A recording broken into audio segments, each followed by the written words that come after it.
Virtual कक्षा में आप सभी का स्वागत है। यहाँ उपस्थित सभी शिक्षक गणों को मेरा सादर नमस्कार।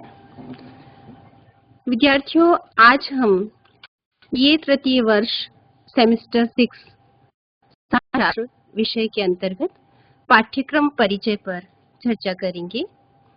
यह पाठ्यक्रम मध्य प्रदेश उच्च शिक्षा विभाग द्वारा प्रतिपादित, केंद्रीय अध्ययन मंडल द्वारा अनुशंसित और राज्यपाल द्वारा अनुमोदित है। सत्र 2016-17 में 6वें सेमेस्टर के लिए यह पाठ्यक्रम आज हम आपके समक्ष प्रस्तुत करने जा रहे हैं। यहाँ उपस्थित सभी विद्यार्थियों से मैं इस पाठ्यक्रम की पूर्व जो चर्चा करने जा रही हूँ, उससे मैं आपको अब तक जो आपने अध्ययन किया, उस अध्ययन में इस पाठ्यक्रम की विषय वस्तु कहाँ छुपी थी, यहाँ आपको लेकर आना चाहती हूँ, ताकि आप इस विषय वस्तु अच्छी तरीके से परिचित हो सकें। विद्यार्थियों, जब आप बीए सेमेस्टर प्रथम में समाजशास्त्र विषय पढ़ना प्रारंभ किए, तब आपने जाना समाजशास्त्र एक विज्ञान है और प्रश्न पत्र का नाम भी समाजशास्त्र का परिचय। उसमें आपने तमाम तरह की अवधारणाएं पढ़ी, समाज, समुदाय, समिति, संस्था वगैरह वगैरह। तो जब हम इस पाठ्यक्रम का परिचय प्राप्त करेंगे, तब देखिए आपको इन शब्दों के बारे में सोचने में आएगा और आप यह भली भांति समझ सकेंगे कि आप इस विषय वस्तु से कहाँ तक परिचित हैं। जैसा कि आप जानते हैं कि समाजशास्त्र विषय का जब प्रतिपादन हुआ, तो इसे विज्ञान का दर्जा दिलाने बुनियादी सिद्धांतों की रचना की गई और इस बात पर बल दिया गया कि प्राकृतिक विज्ञानों की तरह समाजशास्त्र में भी हम सामाजिक घटनाओं का अध्ययन कर सकते हैं। तब कई सारी पद्धतियां विकसित हुई। तो आपने बीए प्रथम वर्ष में यह जाना कि समाजशास्त्र एक विज्ञान है, सामाजिक घटनाओं का हम वैज्ञानिक अध्ययन कर सकते हैं, समाजशास्त्र की प्रकृति वैज्ञानिक है। जब आप द्वितीय सेमेस्टर में पढ़ रहे थे, तब आपने क्या जाना? भारतीय समाज का अध्ययन करते समय प्रथम इकाई में आप इस बात से परिचित हुए कि हमें हमारे समाज को जब समझना है तो दो तरह के आधार हैं। एक आधार जो पुस्तकों में, संदर्भ ग्रंथों में लिखा हुआ है, और दूसरा वह आधार है जिसे क्षेत्र में जाकर विभिन्न पद्धतियों का सहारा लेकर हम अध्ययन करते हैं।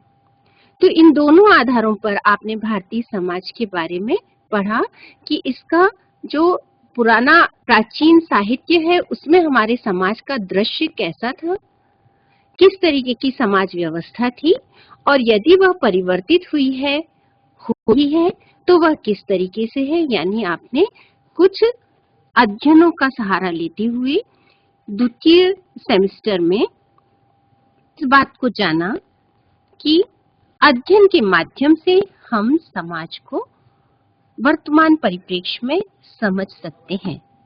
जैसे आप जानते हैं, समाजशास्त्री अगस्ट काम्टे ने यह कहा था कि समाज की व्यवस्था और प्रगति का विज्ञान है।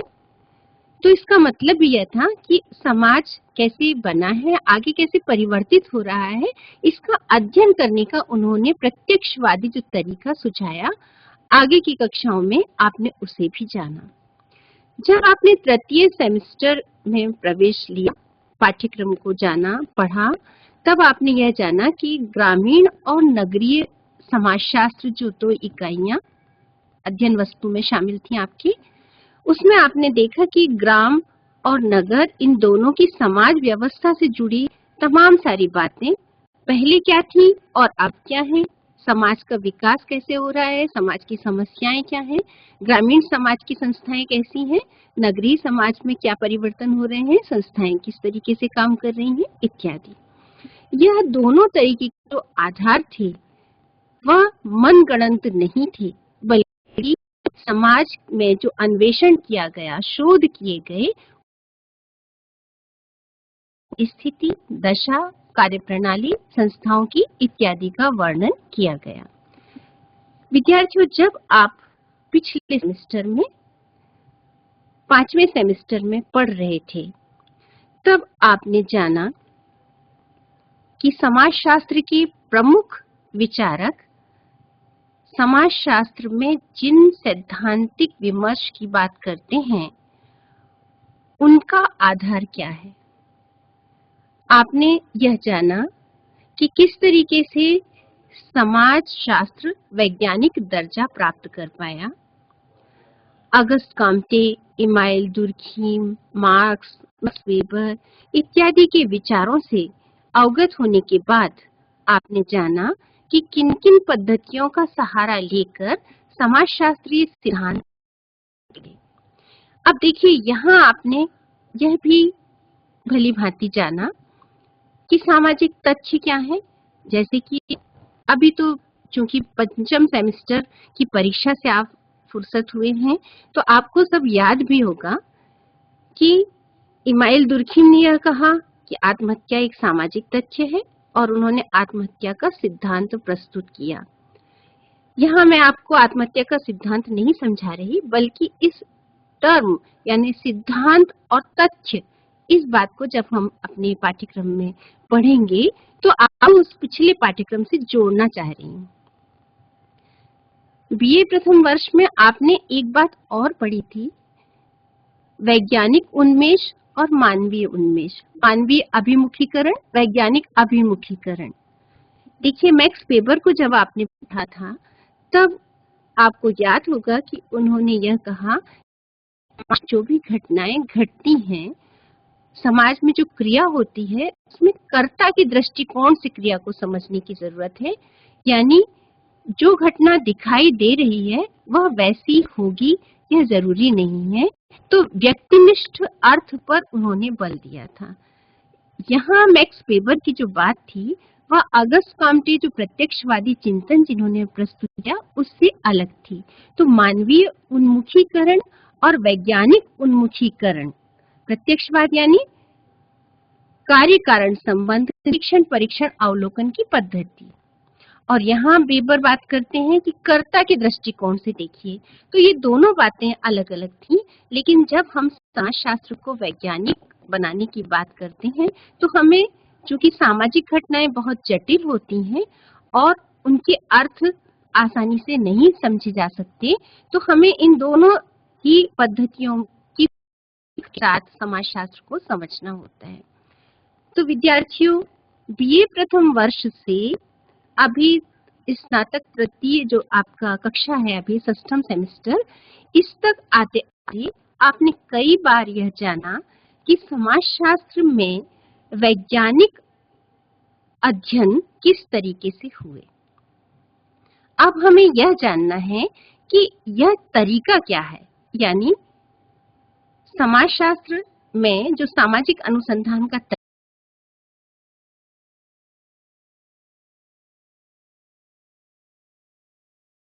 पर चर्चा करेंगे। तो आज के व्याख्यान का उद्देश्य आप समझ गए होंगे कि हमें यह जानना है कि पाठ्यक्रम क्या है। जो विद्यार्थी कंप्यूटर का इस्तेमाल करते हैं वे मध्य प्रदेश उच्च शिक्षा विभाग की वेबसाइट पर यह पाठ्यक्रम दर्ज है, उसमें से भी देख सकते हैं। लेकिन यहाँ हम चर्चा संक्षेप में यह समझेंगे कि पाठ्यक्रम की विषय वस्तु क्या है, और जैसा कि मुझे निर्देश प्राप्त हुआ है कि मैं आपको प्रथम इकाई के बारे में अवगत करा सकूं, इस पर भी हम चर्चा करेंगे।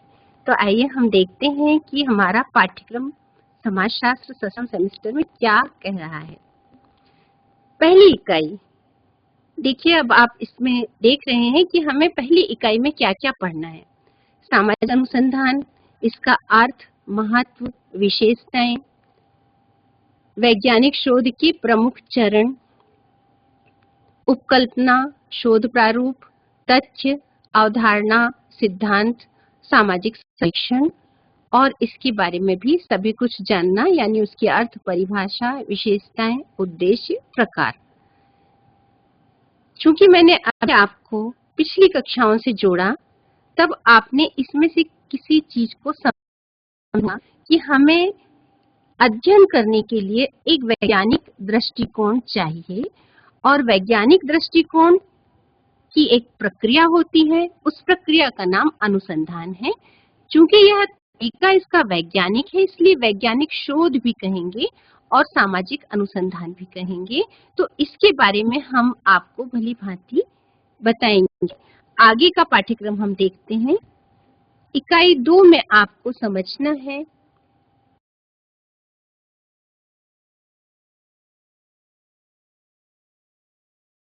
लेकिन कौन-कौन सी पद्धतियां हैं?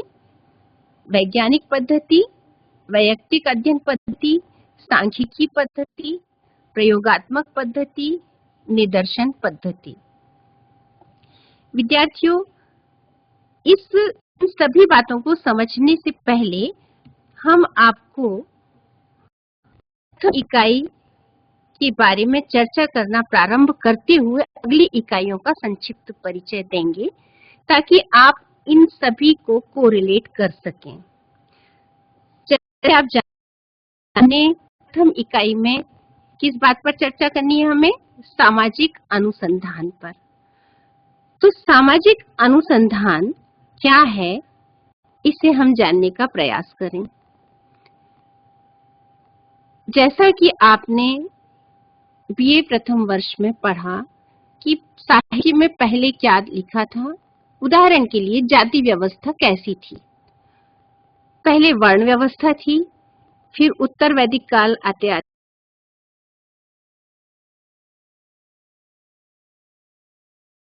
व्यवस्था कैसी है। तो पहले और वर्तमान के बीच का जो अंतर है, इसके बीच में क्या सह संबंध है और इसे समझ सकते हैं, यह पूरी प्रक्रिया अनुसंधान के आधार पर होती है।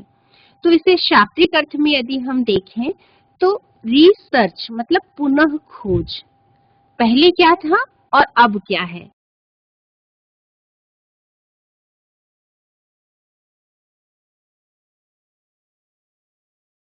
हम किसी एक परिभाषा का उदाहरण ले सकते हैं।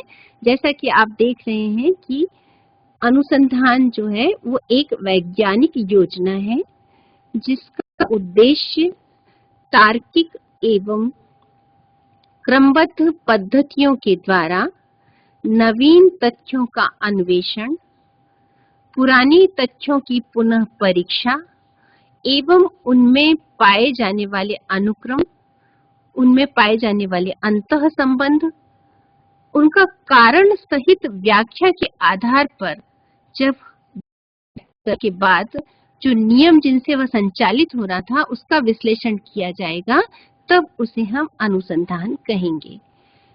यदि आपने मेरी पुरानी कक्षाएं अटेंड की होंगी तो आपको याद होगा कि हम किसी एक परिभाषा के माध्यम से ही उसका अर्थ और विशेषताएं विद्यार्थी को याद कराते हैं, या हम यह प्रेरित करते हैं कि विद्यार्थी किसी एक परिभाषा से ही उस अवधारणा को इस तरीके से समझ सके कि वह उसकी विशेषताओं को भी 3-4 लाइनें याद करने के बाद लिख सके। इसलिए हमने बोल्ड करके जिन अक्षरों को लिखा है, शब्दों को लिखा है, इन पर आप ध्यान दीजिए। यदि आपसे पूछा जाए कि सामाजिक अनुसंधान की विशेषताएं क्या हैं, तो आप कैसे समझेंगे? सामाजिक अनुसंधान क्या है? नंबर 1, एक वैज्ञानिक योजना। दूसरा, इसमें इसका उद्देश्य क्या है? तार्किक और क्रमबद्ध पद्धतियों को अपनाना। क्या करेंगे अब इन पद्धतियों से? तो नए तथ्यों की खोज करेंगे, नए तथ्यों का अन्वेषण मतलब नई चीज ढूंढेंगे, और पहले जो हो चुका है उसकी क्या करेंगे? जांच, पुनः परीक्षा, कि पहले जो चीज थी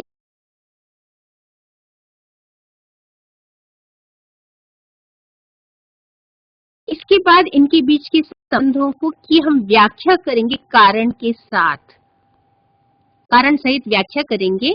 और इसके बाद जो स्वाभाविक नियम काम करते हैं किसी चीज के पीछे, उनका विश्लेषण करेंगे। जैसे आपने पिछले अध्ययनों में जाना या जिन सिद्धांतों को आपने पढ़ा, उसमें आपने देखा कि जैसे समाजशास्त्री इमाइल दुर्खीम ने कुछ उपकल्पनाएं तैयार की थी और जब उन्होंने अध्ययन किया तो आत्महत्या बदलाए। उसके बाद उन्होंने यह निष्कर्ष निकाला कि आत्महत्या एक सामाजिक तथ्य है, यानी उसके कारण व्यक्ति के अंदर नहीं बल्कि समाज के अंदर मौजूद होते हैं। तो किसी भी तरीके से जब हम घटनाओं को एक क्रमबद्धता के आधार पर समझने का प्रयास करेंगे और उनके घटनाओं के कारणों को उनके कार्य के आधार पर, मतलब उनका क्या कारण था और उसका क्या परिणाम निकला, इसके आधार पर जानने का प्रयास करेंगे, तो पुराने और नए के बीच में जो संबंध है वह स्पष्ट हो जाएगा। और ऐसा क्यों है, यह जब हम स्पष्ट कर सकेंगे तो उसे सामाजिक अनुसंधान कहेंगे। संभवतः आप यह जान सके होंगे कि सामाजिक अनुसंधान क्या है। विद्यार्थियों, सामाजिक अनुसंधान बहुत महत्वपूर्ण है, इसलिए क्योंकि यदि आप पिछले समाज के बारे में सुने होंगे तो अब तक समाज का जो विकास हुआ है, उस विकास की जो स्थितियां हैं, उसमें आप यदि नीति निर्माताओं के पास किसी मसौदे को देखते हैं तो वह सामाजिक अनुसंधान का परिणाम होता है। हमारे समाज में किस चीज की आवश्यकता है, लाना है, नियोजित तरीके से हम समाज को किस दिशा आगे ले जाएंगे, ये कब तय होगा? तभी ना जब हम बता सकेंगे कि समाज की स्थिति कैसी है। उदाहरण के लिए हमारे देश में लैंगिक भेदभाव की स्थिति बहुत ज्यादा है, तो भ्रूण हत्या से लेकर तमाम तरह की जो घटनाएं घटित होती हैं, इनके जब तथ्य प्रकाश में आते हैं तो सरकार के द्वारा संबंधित स्थितियों में बदलाव लाने के लिए योजनाएं बनाई जाती हैं। तो सिर्फ नीति नियंत्रण के लिए नहीं, समाज सुधार, समाज को हमें दिशा देने के लिए, समाज के प्रति हमारी समझ विकसित करने के लिए, हमारे अंधविश्वासों से दूर होने के लिए, तार्किक दृष्टिकोण अपनाने के लिए, हमारे विकास के लिए, तमाम तरीके की जितनी भी बातें हैं, इनके पीछे अगर कोई जिम्मेदार है तो वह क्या है? समाज में किए गए अनुसंधान, शोध, जिन्होंने हमारे समाज से बहुत सारी जो बुराइयां थी उनको खत्म किया। देखिए, अध्ययनों से यह जानकारी हमें लगातार मिली कि ये चीज गलत है, ये सही है, तो हमने हमारे बीच में से बहुत सारी प्रथाओं को भी खत्म कर दिया, बहुत सारे तरीके के अंधविश्वास भी खत्म हुए। तो अनुसंधान जीवन में वैज्ञानिक दृष्टिकोण पैदा करने में और पूरे समाज के लिए बहुत उपयोगी होता है। अब ये जो अनुसंधान है, इसे कैसे किया जाता है, यह हमें समझना है। तो कैसे समझेंगे हम अनुसंधान? पूरा जो आपकी 5 इकाई है, उसका पाठ्यक्रम यदि कायदे से देखा जाए तो इस पूरी प्रक्रिया में समाहित है। जब हम आपसे 5 इकाइयों का विश्लेषण करेंगे तो आप स्वतः समझ जाएंगे कि कैसे सामाजिक अनुसंधान की प्रक्रिया में ये 5 इकाइयां संबद्ध हैं। विद्यार्थियों, जब भी हमें वैज्ञानिक अध्ययन करना होता है तो एक सामान्य सी बात है जो आपने स्कूल में भी समझी होगी कि विज्ञान का मतलब क्या होता है, क्या, क्यों, कैसे। तो व्यवस्थित अध्ययन पद्धति को अपनाना होता है। व्यवस्थित अध्ययन पद्धति में हमें यह देखना होता है कि हम जिस चीज को जानने जा रहे हैं, समाज के बारे में घटना को समझना है, वह कैसी है, क्यों है और उसके पीछे के कारण क्या है। इन समझने के लिए हमें एक प्रक्रिया को अपनाना पड़ता है। यह प्रक्रिया वैज्ञानिक पद्धति कहलाती है। सामाजिक अनुसंधान के चरण भी यही हैं और वैज्ञानिक पद्धति के चरण भी यही हैं। इसे अलग अलग नामों से हम भले ही उद्धृत करें, लेकिन वैज्ञानिक अनुसंधान के जो स्टेप्स हैं, जिस प्रक्रिया से आप आगे जाएंगे, वह किस तरीके से है, आइए हम इस पर चर्चा करते हैं। सबसे पहले जब हमें किसी भी सामाजिक विषय वस्तु का हमने जो चयन किया है, समस्या, अध्ययन समस्या को लिया है, उसको परिभाषित करना होगा। मान लीजिए गंदी बस्ती में रहने वाले लोगों की स्थिति का अध्ययन करना है, या घरेलू हिंसा का अध्ययन करना है, या प्राथमिक शिक्षा की स्थिति का अध्ययन करना है, या निर्धनता के परिणामों का अध्ययन करना है। तमाम तरह के विषय जो आपके दृष्टि में आप समझ सकते हैं कि क्या होते हैं, कारण जानना है, तो किसी भी एक अध्ययन समस्या, शोध समस्या को हमने लिया। इससे संबंधित जानने के लिए हमें क्या करना पड़ेगा, उस पर पहले जितने भी अध्ययन हो चुके हैं उन अध्ययनों को पढ़ना पड़ेगा, समझना पड़ेगा। मान लीजिए हम घरेलू हिंसा पर अध्ययन करते हैं, तो घरेलू हिंसा के ऊपर आपके अध्ययन के पहले जो भी अध्ययन हो चुके हैं, सरकार के द्वारा जो प्रतिवेदन जारी हुए हैं, जो अपराध ब्यूरो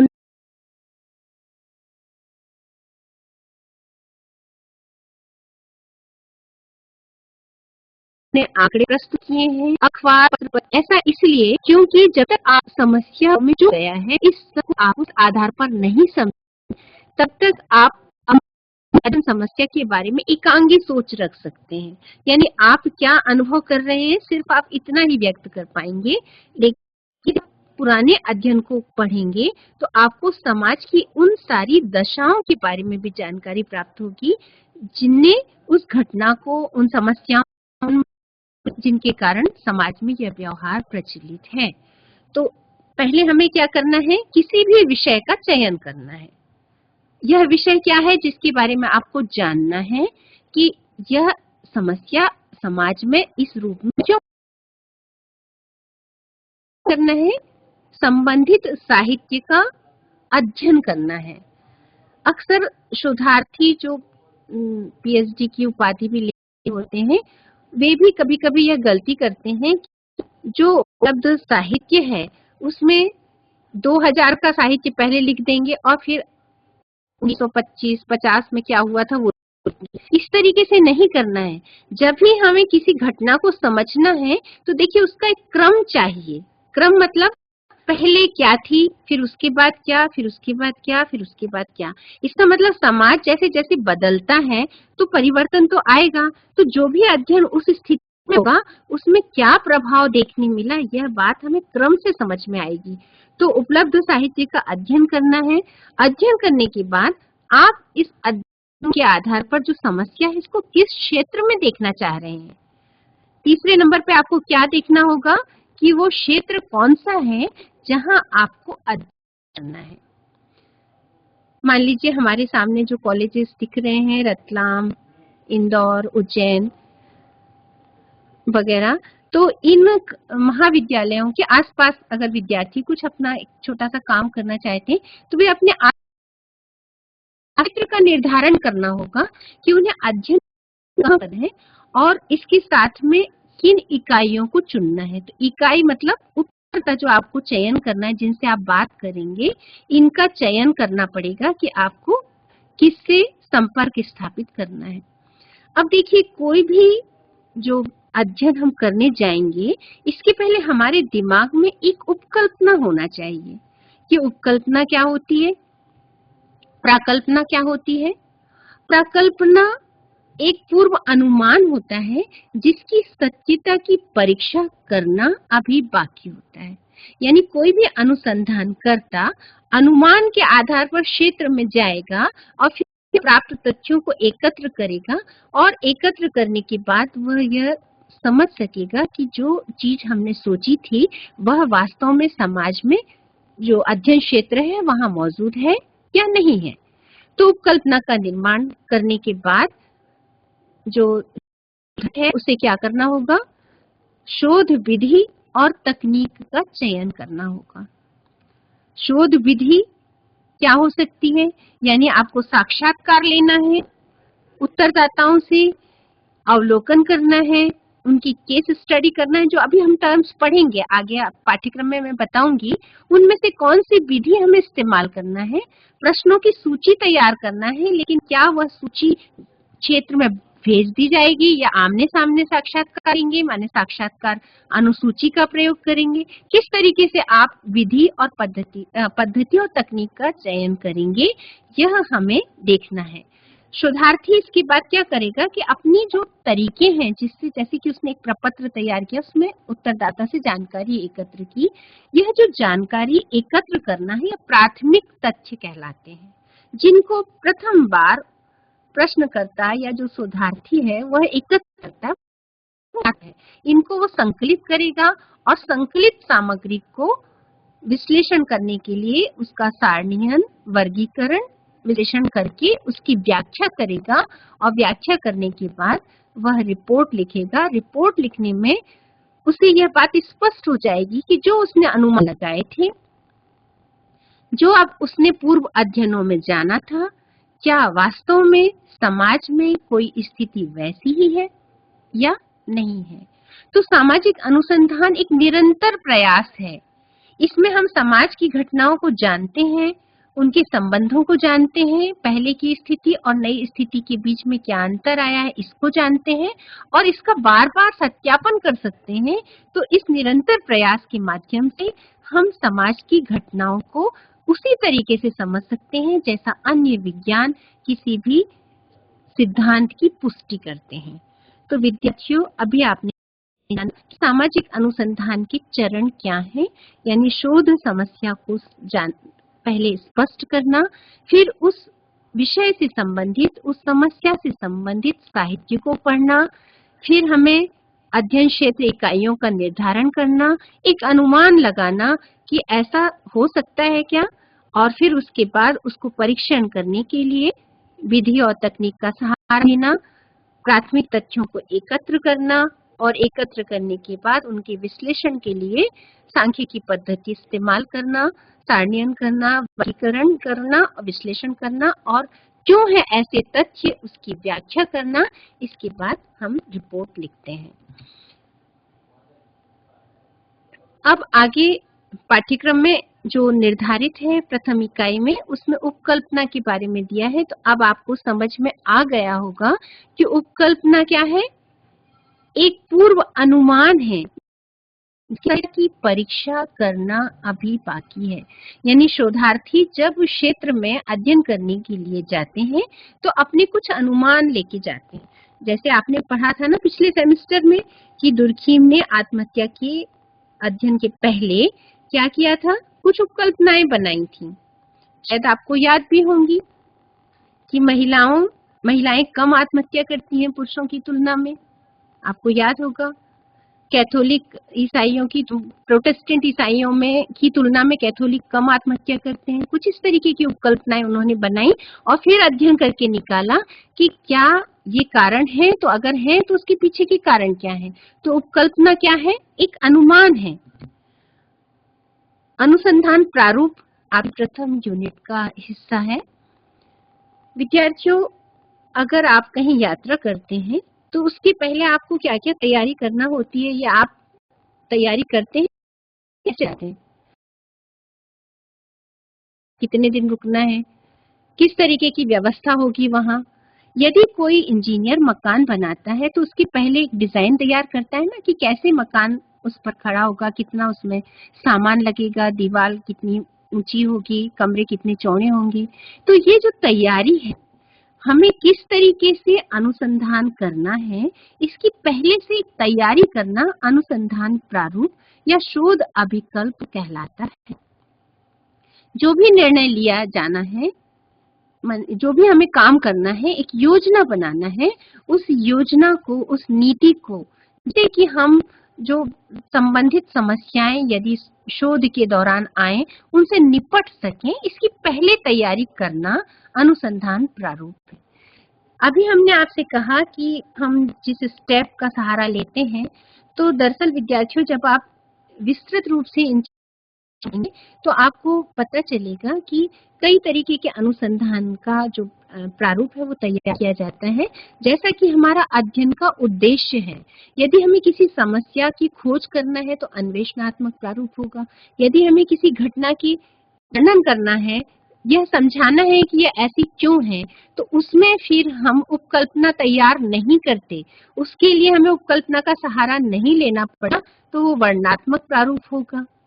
निदानात्मक यानी जब हमें किसी समाज की समस्या का हल ढूंढना है तो हमें उसकी जो तैयारी करना पड़ेगी अपनी अध्ययन सामग्री की, कैसे हम क्षेत्र में जाएं, हमें क्या सर्च करना है, तो वो निदानात्मक प्रारूप होगा। तो जब आप विस्तृत तरीके से अपनी कक्षा में इस विषय वस्तु को समझेंगे तब आप भली भांति यह समझ सकेंगे कि अनुसंधान में प्रारूप कितना महत्वपूर्ण है। तथ्य, अवधारणा और सिद्धांत में यह भी शामिल है।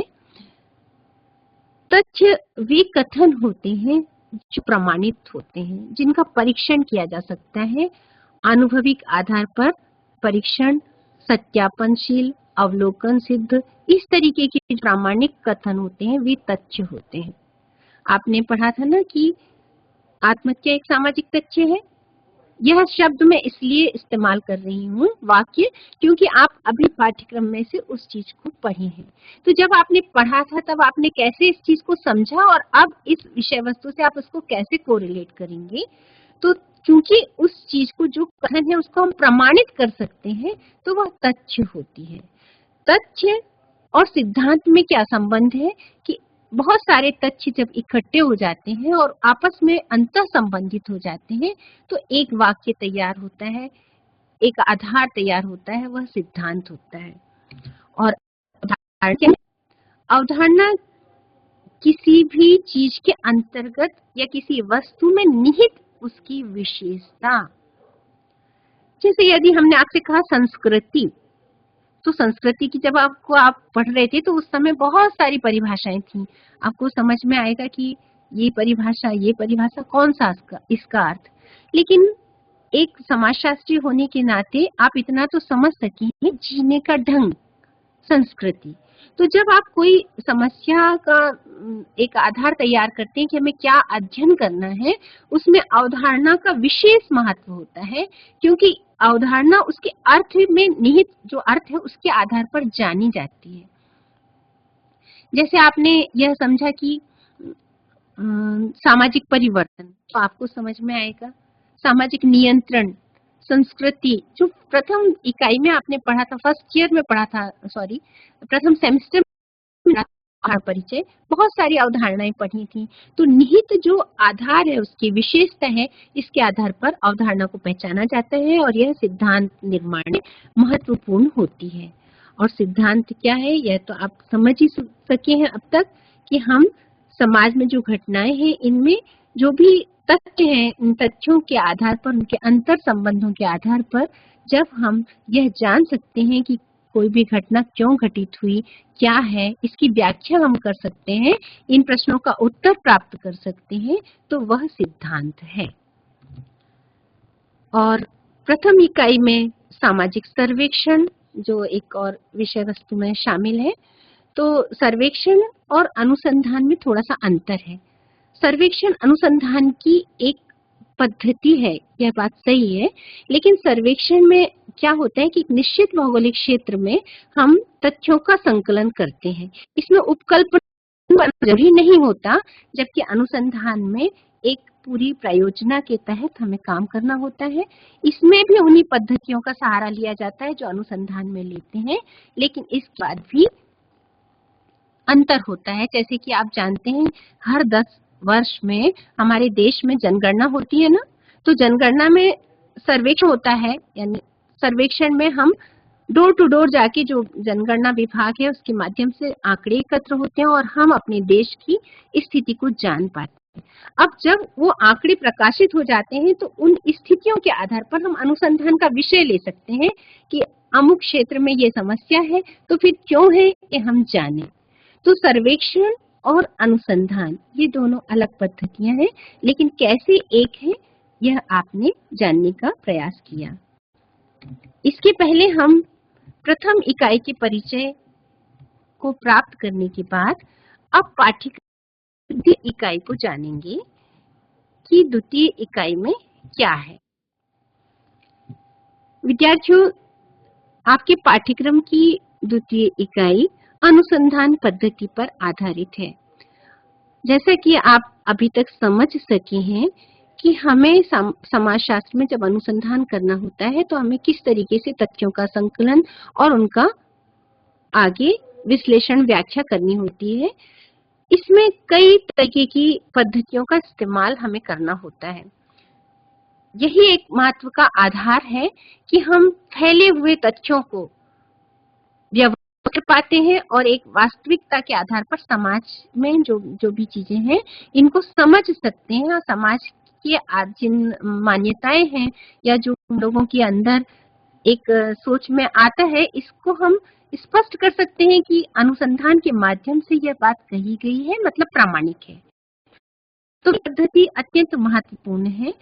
इसके कई सारे और तरीके जिनके माध्यम से हम रिसर्च कर सकते हैं, जैसे वैयक्तिक अध्ययन पद्धति। वैयक्तिक अध्ययन पद्धति का अभिप्राय होता है किसी व्यक्ति, किसी समुदाय, किसी संस्था यानी किसी इकाई का सूक्ष्म अध्ययन, गहन अध्ययन। अमुक व्यक्ति कलाकार, अमुक व्यक्ति अपराधी, अमुक व्यक्ति अच्छा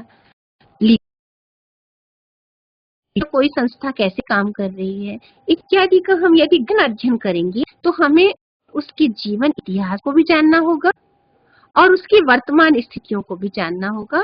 तब हम इन सूक्ष्म अध्ययन के माध्यम से यह कह सकेंगे कि इसके पीछे के कारण क्या हैं। तो वैयक्तिक अध्ययन पद्धति सूक्ष्म अध्ययन की एक पद्धति है। सांख्यिकी पद्धति बहुत महत्वपूर्ण इसलिए है और सामाजिक इस्तेमाल किया जाता है। विद्यार्थियों, जितने भी विज्ञान आगे विकसित होते गए उन सब में जो खास बात थी वो क्या है कि वे तथ्यों को और अपनी विषय वस्तु को बहुत बांध लेते हैं, कॉम्पैक्ट कर लेते हैं। तो फैले हुए तथ्य हैं, यदि हम इन फैले हुए तथ्यों को व्यवस्थित करके बात करते हैं तो ज्यादा समझ में आती है। जैसे कि आपके जब परीक्षा परिणाम आते हैं तो कितने प्रतिशत विद्यार्थी प्रथम आए, कितने प्रतिशत द्वितीय आए। जब ऐसी बात है तो आपको एकदम समझ में आती है वनस्पत इसके कि एक इसका रिजल्ट क्या है, दूसरे का क्या है, तीसरे का क्या है। समझ में आया? तो सांख्यिकी पद्धति का इस्तेमाल करके हम व्यवस्थित करते हैं। प्रयोगात्मक पद्धति का मतलब क्या होता है? प्रयोगात्मक पद्धति में क्या होता है कि एक समूह को नियंत्रित कर देते हैं और एक समूह को ओपन छोड़ देते हैं।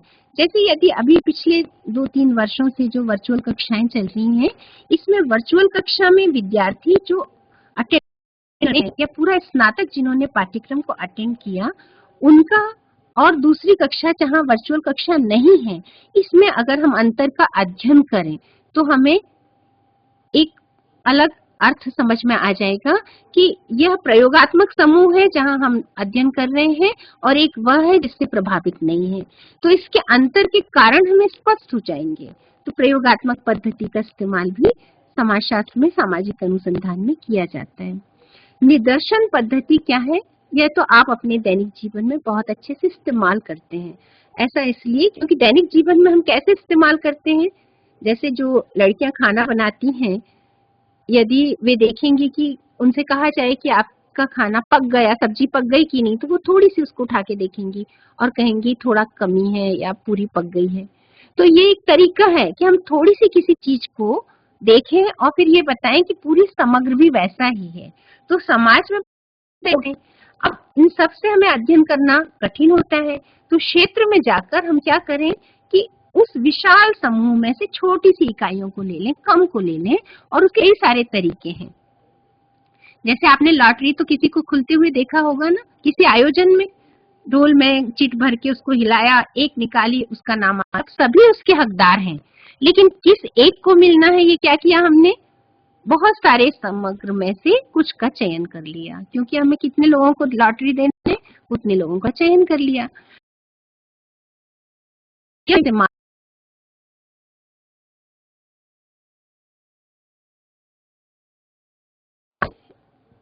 इसमें दूसरी इकाई की बात, तीसरी इकाई में हमें क्या समझना है कि समाजशास्त्र में जब अनुसंधान करते हैं तो किसी भी विज्ञान में माप एक बहुत जरूरी चीज है। जैसे आप अगर कपड़ा खरीदने जाते हैं तो आपने कहा इतने मीटर लेना है। अब यदि आप उसको यदि परफेक्ट है तो आपको विश्वास हो जाता है और आपको पैसे देने में दिक्कत नहीं होती, लेकिन यदि वो माप में कम है तो आप असंतुष्ट होंगे। तो विज्ञान में हर जगह माप बहुत जरूरी होती है। अब हमें समाजशास्त्र को विज्ञान बनाना है और इसमें भी माप करना है, तो कैसे करेंगे हम माप? तो इस माप को करने के लिए बहुत सारे पैमाने विकसित किए गए हैं। उन पैमानों में आपके पाठ्यक्रम में बोगार्डस और लिकर्ट के पैमाने हैं।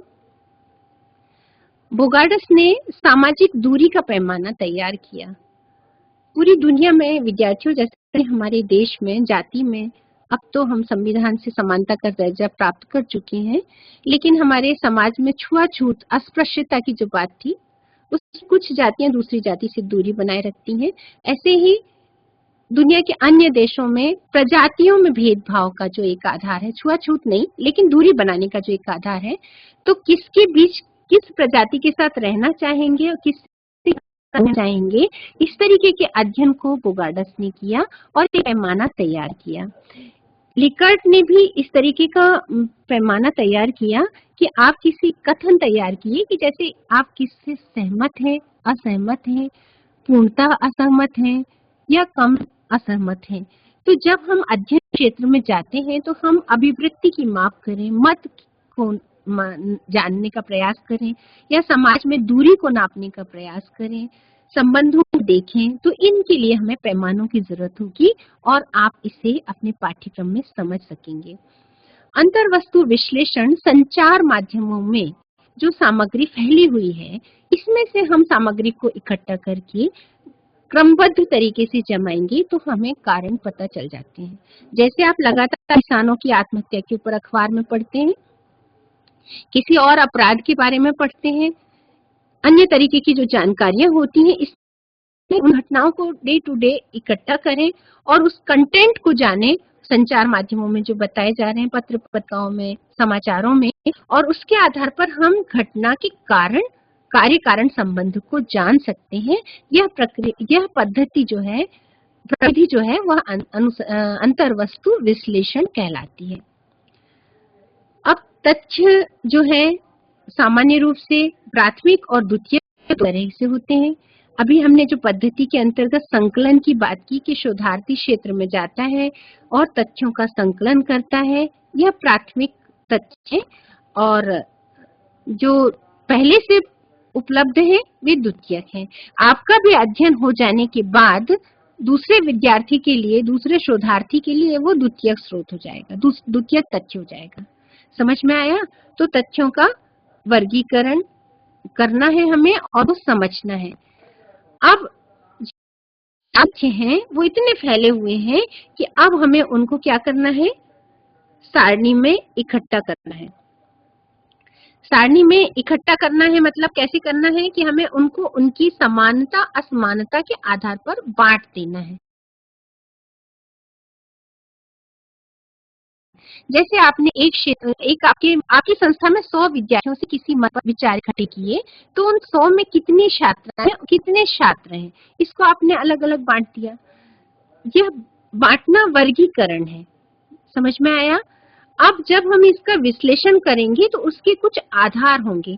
ये आधार विद्यार्थियों तैयार किए जाते हैं, जैसे चर के आधार पर। मान के चलिए हम शिक्षा से कितना सशक्तिकरण बढ़ा, तो शिक्षा जो है वो एक वेरिएबल है और सशक्तिकरण एक दूसरा वेरिएबल है। इन दोनों को हम आंकड़े जो आए हैं इनका विश्लेषण करके समझा सकते हैं और इसके बाद परसेंटेज निकाला, उस परसेंटेज के आधार पर हम प्रतिवेदन तैयार कर सकते हैं। विद्यार्थियों, एक बार मुझे लग रहा है कि द्वितीय इकाई में मैं कुछ आपको बता नहीं पाई, माफ कीजिए।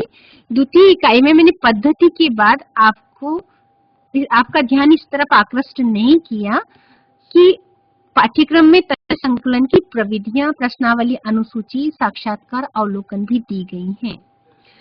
प्रश्नावली और अनुसूची दरअसल उपकरण होते हैं। उपकरण मतलब समझते हैं, जैसे कि प्रयोगशाला में टेस्ट करने के लिए परखनली वगैरह होती है, तो समाजशास्त्र में तो पूरा समाज एक प्रयोगशाला है। तो हम क्या करेंगे, कैसे अध्ययन करेंगे, तो हमारे पास भी उपकरण होना चाहिए। तो समाज वैज्ञानिकों ने उपकरण का आधार प्रस्तुत किया। वह आधार क्या है? प्रश्नों की सूची है, अनुसूची प्रश्नों की सूची है। फिर अंतर क्या है?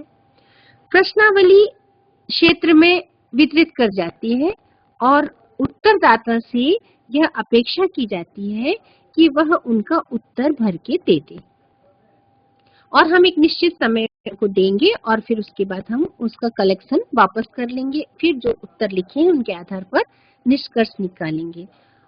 अनुसूची में क्या खास बात होती है? अनुसूची में प्रश्नकर्ता और उत्तरदाता आमने सामने होता है। आमने सामने होने का जो तरीका है प्रश्न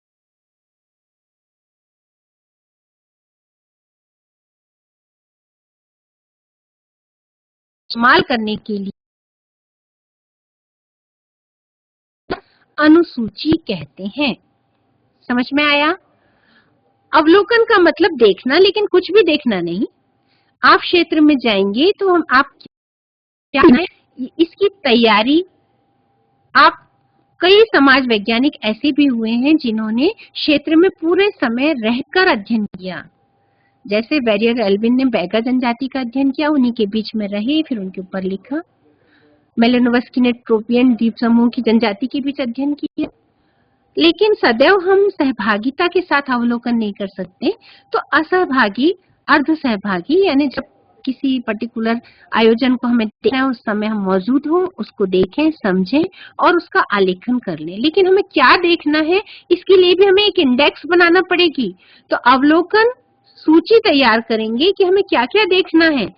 इस तरीके से उपकरण और पद्धति, इन दोनों का सहारा लिया जाता है और इसके बाद हम तथ्यों इकट्ठा करते हैं और वर्गीकरण विश्लेषण करते हैं। समझ में आया?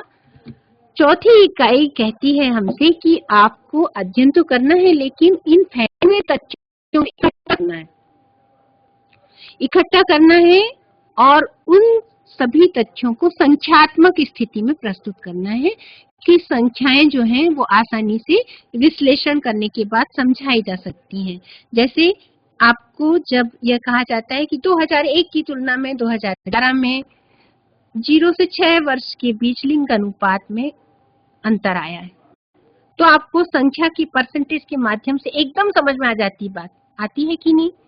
तो सांख्यिकी बहुत महत्वपूर्ण है, लेकिन सांख्यिकी में कुछ एक समस्या भी है कि ये गुणात्मक तथ्यों का गणनात्मक अध्ययन नहीं कर सकती, तो इसकी अपनी सीमाएं भी हैं।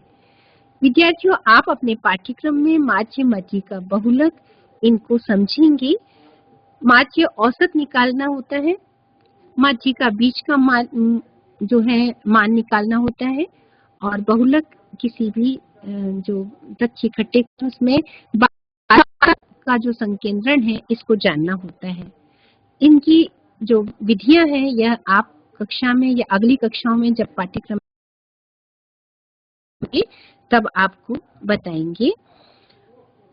पांचवी इकाई आपसे कहती है कि आप जो भी तथ्य हैं इनको प्रस्तुत करने के लिए, इन्हें बोधगम्य बनाने के लिए, आकर्षक बनाने के लिए चित्र का कैसे इस्तेमाल करेंगे। मान लीजिए आपके महाविद्यालय में साइंस, आर्ट्स, कॉमर्स अलग अलग विषय पढ़ाए जाते हैं। पिछले 5 वर्षों का परीक्षा परिणाम किस संकाय में क्या रहा, यदि आप चित्र बना दें तो एकदम समझ में आ जाएगा कि साइंस में ज्यादा अच्छा रिजल्ट है, कॉमर्स में अच्छा है या आर्ट्स अच्छा है। तो चित्र किसी भी अभिव्यक्ति को बोधगम्य, सरल तरीके से समझाने में सहायक होते हैं, इसलिए इनका उपयोग किया जाता है। अब ये समाज मिति क्या है? क्या कहेंगे हम समाज मिति को? समाज मिति अध्ययन का ऐसा तरीका है जिसमें गुणात्मक तथ्य को हम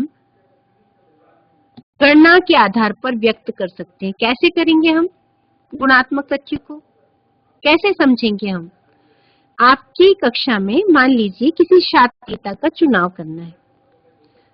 अब 2 या 3 विद्यार्थी उस चुनाव में शामिल हुए।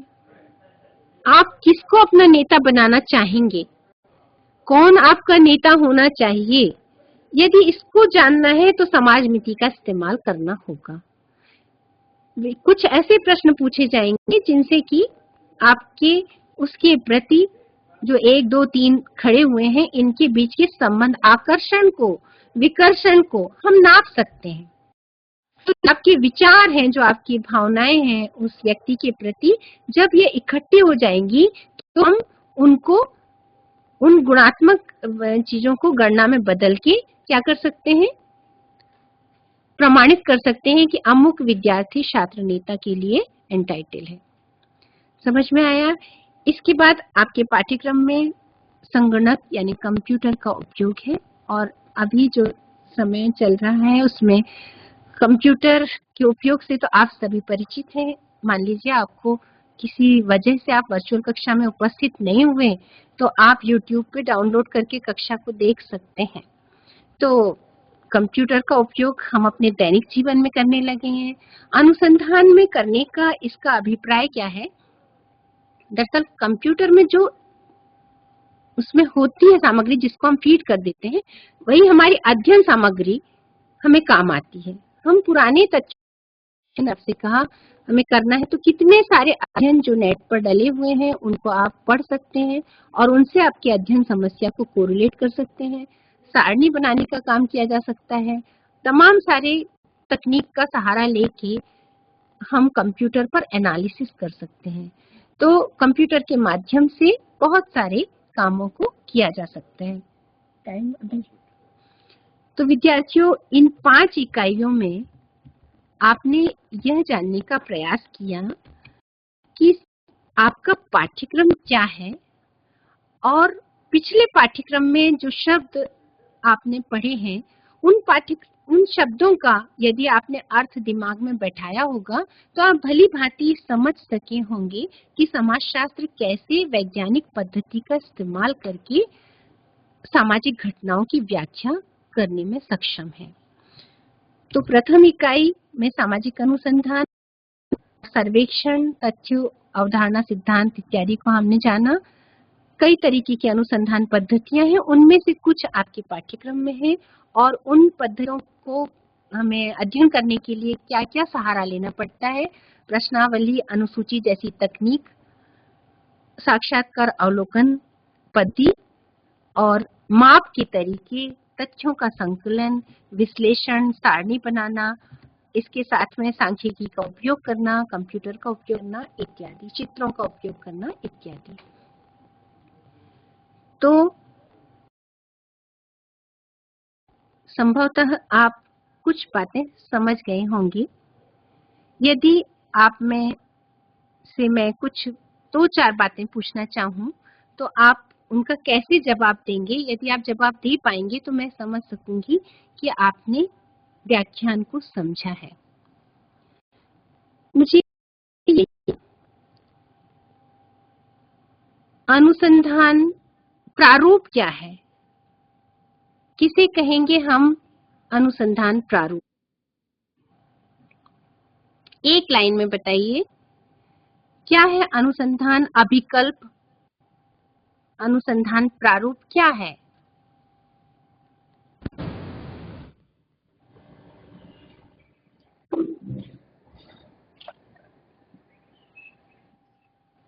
कोई विद्यार्थी जवाब देगा? अनुसंधान प्रारूप या अनुसंधान अभिकल्प क्या है?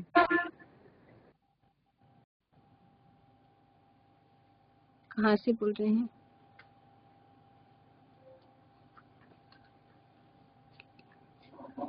कोई विद्यार्थी बताएगा कि अनुसंधान प्रारूप क्या है? संभवतः आपने से नहीं सुना। बताएं, जबलपुर से बताएंगे? बताइए, कौन बोल रहा है?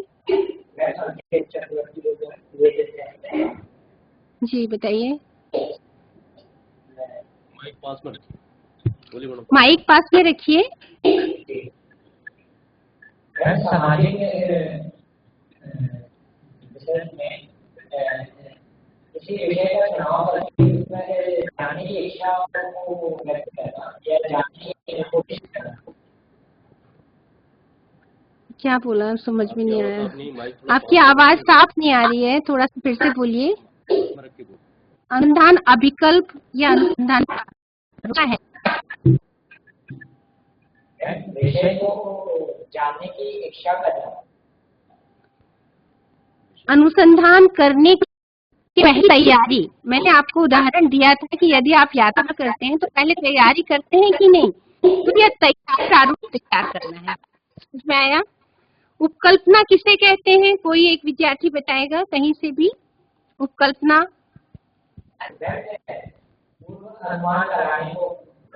Hello ma'am. ये हाँ बताइए, कोई और भी बताना चाह रहा है क्या? Yes ma'am. Ma'am PG college Chhindwara से अर्चना सहसी। हाँ बताइए अर्चना जी। मैम उपकल्पना का हम कोई भी कार्य करते हैं तो उसके पहले उसकी सोचना, अनुमान लगाना कि ऐसा होता है। बहुत अच्छा, जिसे हम उपकल्पना कहते हैं। उपकल्पना एक अनुमान लगाना है, एकदम सही है, सही समझे आप। अच्छा ये बताइए कि प्रश्नावली या अनुसूची में से किस में साक्षात्कार का इस्तेमाल किया जाता है? प्रश्नावली या मैम प्रश्नावली में साक्षात्कार का इस्तेमाल किया जाता है। तो फिर आपने सही नहीं समझा। कोई और विद्यार्थी, क्या ये सही बोल रही हैं? देखिए, जब प्रश्नकर्ता और उत्तरदाता आमने सामने की स्थिति में होते हैं तब क्या तैयार करते हैं? अनुसूची। अनुसूची तैयार करते हैं, तो उसे साक्षात्कार अनुसूची कहते हैं। और प्रश्नावली का इस्तेमाल बहुत दूर तक फैले हुए लोग, शिक्षित समुदाय है, हम क्या करते हैं कि वितरित कर देते हैं। और अब तो कंप्यूटर का जमाना है तो मेल से भी दे सकते हैं, इस तरीके से। तो प्रश्नावली और अनुसूची में एक ही अंतर स्पष्ट रूप से आपको मालूम होना चाहिए कि प्रश्नकर्ता और उत्तरदाता आमने सामने होते हैं। अच्छा ये बताइए कि प्राथमिक तथ्य किसे कहेंगे?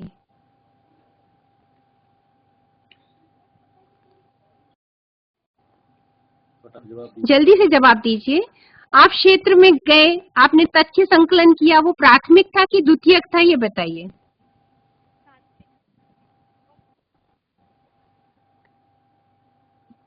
कहीं से भी कोई विद्यार्थी है कि आप क्षेत्र में गए, आपने प्रश्नावली अनुसूची के माध्यम से तथ्यों को इकट्ठा किया, वो प्राथमिक तथ्य है या द्वितीयक है, ये बताइए।